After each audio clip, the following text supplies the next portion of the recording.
Rémi Altina est avec nous. Bonjour Rémi.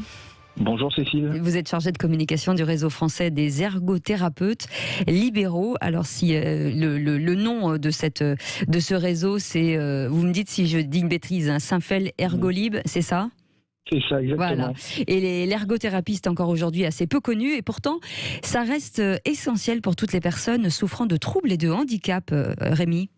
Oui, tout à fait. Alors nous, on est des professionnels de santé, donc Oui. ça c'est un truc très important qu'on souhaite partager auprès du grand public, c'est-à-dire que nous sommes une profession réglementée par le Code de santé publique et on travaille sur prescription médicale. Voilà. Et vous, la fonction, c'est d'évaluer les problèmes de vos patients. C'est quoi ? C'est la réadaptation et pour retrouver une autonomie ?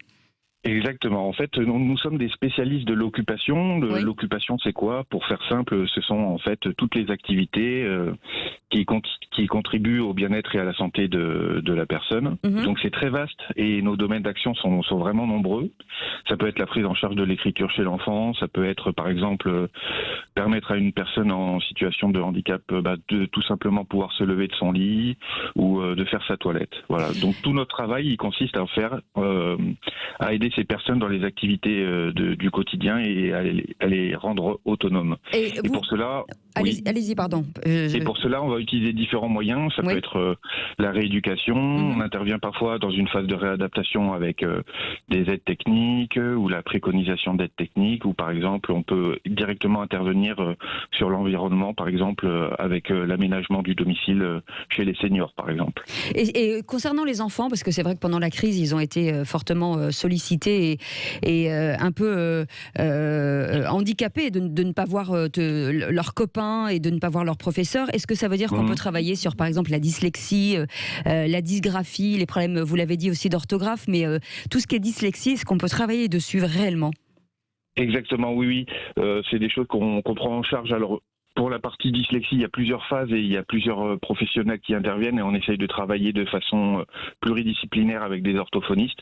Mais par rapport justement au confinement et à la crise de la Covid, on s'est rendu compte que la continuité des soins était très très importante, puisque lors du premier confinement, nous on a dû fermer nos cabinets puisqu'on n'était pas dotés en masques, enfin il n'y avait pas de protocole sanitaire.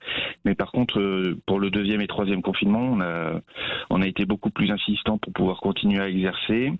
Et on a pu exercer avec ces protocoles sanitaires.